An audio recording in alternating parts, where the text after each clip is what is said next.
Hello dear future leaders. अगर आप thumbnail देख के आए हैं तो बिल्कुल सही जगह पे आए हैं।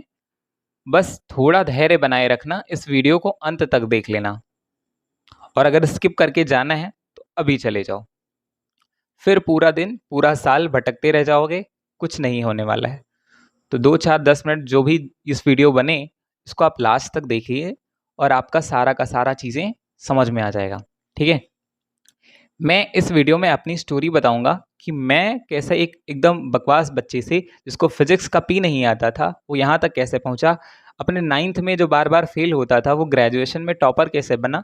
बहुत सारी चीज़ें हैं जो मैं अपने बारे में भी यहाँ पे शेयर करूँगा, और फिजिक्स को कैसे करना है, फिजिक्स के लिए अप्रोच क्या होनी चाहिए, न्यूमेरिकल क्यों नहीं बनते, इस पे भी हम लोग यहाँ पे बात करेंगे। और इस टॉपिक में, इस वीडियो में हम उस टॉपिक पर भी बात करेंगे कि हम फिजिक्स में 95% मार्क्स कैसे स्कोर करें। ठीक है, तो चलिए स्टार्ट करते हैं। पहले कुछ समस्याओं के बारे में बात कर लेते हैं। समस्या क्या है आपकी? कुछ बच्चों के साथ ये होगा कि उन्होंने 11th को अपने अच्छे से किया है, और कुछ बच्चे ऐसे हैं जो क्या कर रहे हैं भैया कि उनका 11th जो रहा है वो बर्बाद हो चुका है ना। 11th का उन्होंने बहुत ज़्यादा कुछ नहीं पढ़ा है, ठीक है, और 12th में आ गए हैं। अब 12th में तो अभी स्कूल भी खुल रहे हैं ना, और अगर आप वीडियो बाद में देख रहे हैं तो वो अलग बात है। आज जब मैं वीडियो बना रहा हूँ तो स्कूल खुलने वाले हैं, है ना, सभी जगह पे स्कूल खुलने वाले हैं, तो दोबारा से पढ़ाई स्टार्ट होगी। और जब आप स्टार्टिंग में स्टार्ट करेंगे तो एक आधे चैप्टर आप लोग बहुत अच्छे से पढ़ेंगे, उसके बाद में नहीं पढ़ेंगे, ये हमें पता है ना। क्या पढ़ना है, कैसे पढ़ना है, स्ट्रैटेजी क्या होनी चाहिए, ये बहुत इंपॉर्टेंट है। एक बात मैं बताना चाहूँगा, किसी ने कहा महाभारत आप लोग देखते हैं, है ना, तो महाभारत में जो शकुनी है, शकुनी क्या कहता है, बच्चा युद्ध भूमि में उतरो, उससे पहले मनोभूमि में खेला जाता है।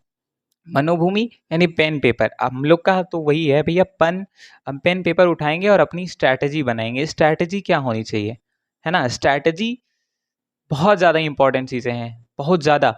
आपके पास कितनी भी बड़ी सेना हो, अगर आपके पास राइट स्ट्रैटेजी नहीं है तो आप जंग नहीं जीत सकते।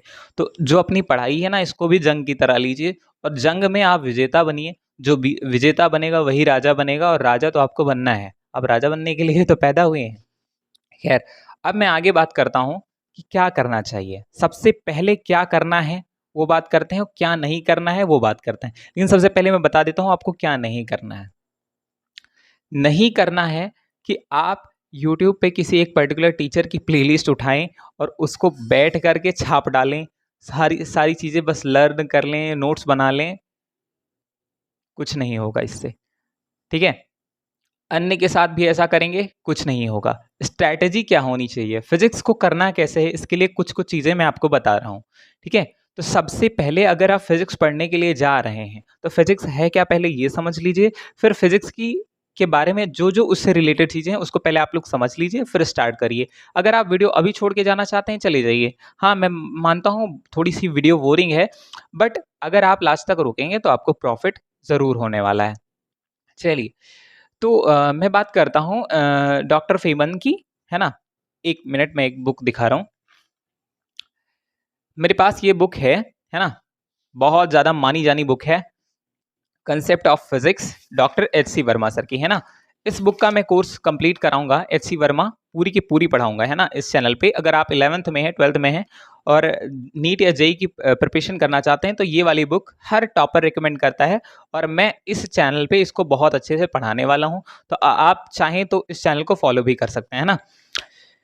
चलिए सर, इस बुक में अगर मैं जाएं तो हम लोग जाएं तो पहला चैप्टर का नाम है, एक सेकेंड, पहले चैप्टर का नाम है इंट्रोडक्शन टू फिजिक्स।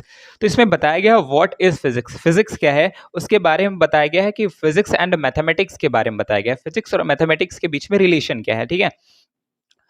तो मैं स्टोरी बता देता हूँ क्या है कि इस बुक में जो समझाया गया है, वो समझाने का उद्देश्य ये है कि जो फिजिक्स है study of nature and it's law. जो प्रकृति है और प्रकृति किस नियमों पर काम कर रही है, उस नियमों को समझना ही क्या है, भौतिकी है। एक डॉक्टर फेमन है, एक बहुत बड़े साइंटिस्ट रहे हैं, उन्होंने एक बात कही है, फिजिक्स क्या होती है उसको एक्सप्लेन किया है। कहते हैं सपोज करिए कि एक कोई बंदा है, 2 बंदे हैं, चेस चेस खेलने में 2 बंदे की ज़रूरत होती है, तो 2 बंदे हैं वो चेस खेल रहे हैं, ठीक है? और आपको चेस के बारे में कुछ नहीं पता है, चेस बोले तो शतरंज, आपको उसके बारे में कुछ नहीं पता है और आप उसको क्या कर रहे हैं, ऑब्ज़र्व कर रहे हैं। अब देख रहे हैं कि घोड़ा है, कुछ कुछ वो है, किंग है, क्वीन है, उसको हम लोग इधर-उधर चला रहे होते हैं, किसी को ढाई कदम, किसी को तिरछा, किसी को कुछ साइड में, है ना? तो ऐसे में क्या होता है बच्चों कि हम लोग अगर थोड़ी देर तक गेम को देखें तो हम लोग ये प्रेडिक्ट कर पा रहे हैं कि अगला वाला मूव क्या होने वाला है प्लेयर का, पर्टिकुलर प्लेयर जो है वो अगला मूव क्या चलेगा। काफ़ी देर तक अगर हम ऑब्ज़र्व करें तो ये हम लोग सोच पाते हैं, है ना? लेकिन कभी-कभी क्या होता है कि वो क्या होता है जो प्लेयर होता है, जो एक्सपीरियंस प्लेयर है वो कुछ ऐसी मूव चल देता है जिसके बारे में हमें नहीं पता होता है, राइट? तो हमें उस प्लेयर के बारे में उसको ऑब्ज़र्व करना पड़ेगा, अच्छे से पढ़ना पड़ेगा। ख़ैर, इसको रिलेट करिए अपने वर्ड से, फ़िज़िकल वर्ड से, भौतिक जगत से।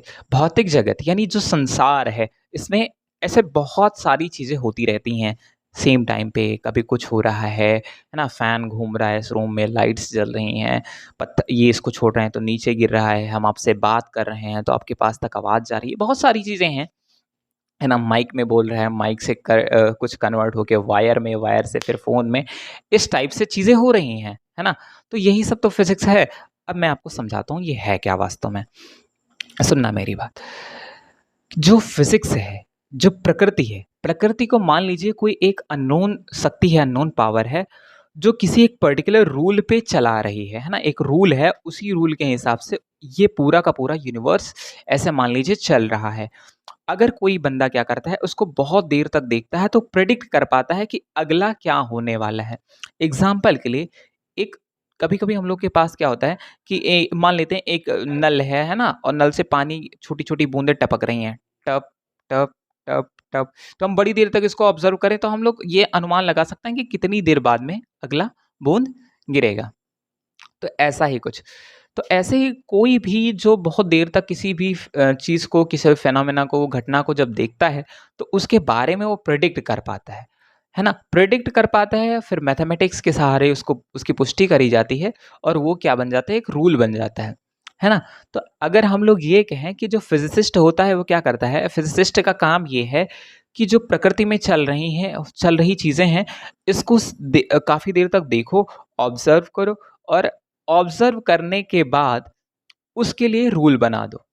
सॉरी, रूल नहीं बनाना है आपको, ये मान लीजिए कि यूनिवर्स किसी एक रूल से चल रहा है और उस रूल से आपको पर्दा उठाना है और वो रूल सबको बताना है, यही क्या है?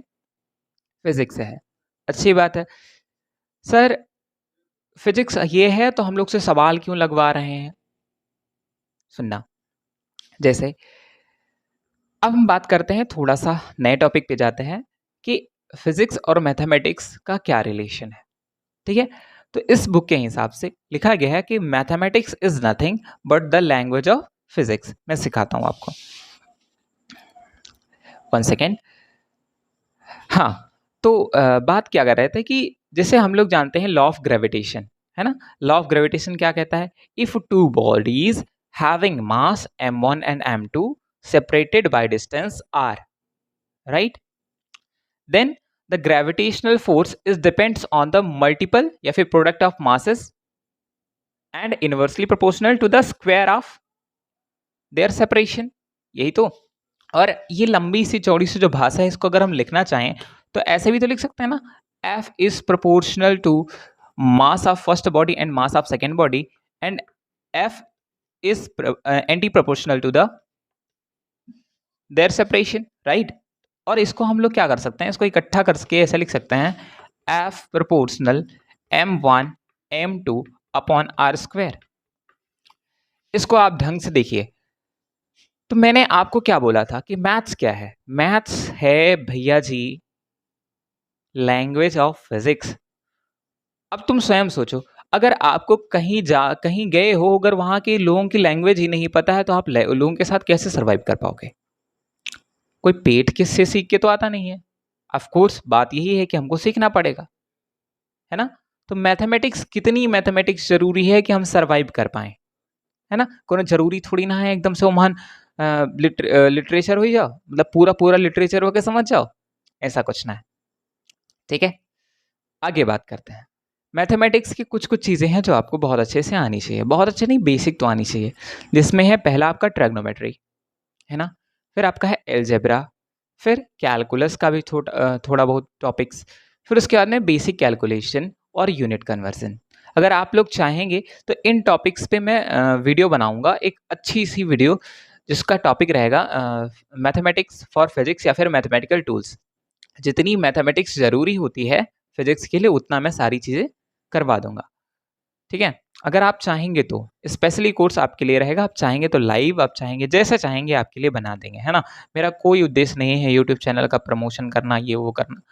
बट हम भी सीख रहे हैं, अब स्टूडेंट हैं, है ना? ग्रेजुएशन फाइनल ईयर है और आईआईटी जैम के लिए प्रिपरेशन कर रहे हैं, आईआईटी जेईई मैथमेटिक्स और फिज़िक्स के लिए, ठीक है? और मैं अगर अपने बारे में बात बताऊँ तो मैं भी कुछ बहुत अच्छा स्टूडेंट नहीं रहा हूँ स्टार्टिंग में 11th तक तो पूरा बर्बाद हो गया था। फिर उसके बाद मैं 12th से सँभला और आज आपके सामने मेरे पढ़ाए हुए कुछ बच्चे हैं जिनके स्कोर इधर वाले लगा रखे हैं, बहुत अच्छे-अच्छे स्कोर लेके आए हैं। मैंने स्वयं भी अच्छा-सा स्कोर किया है। अगर आप बहुत सारा कुछ जानना चाहते हैं मेरे बारे में तो आप हमको कॉन्टैक्ट कर सकते हैं और आगे अगर कोई भी क्वेरी हो तो आप कमेंट करिएगा। जय हिंद।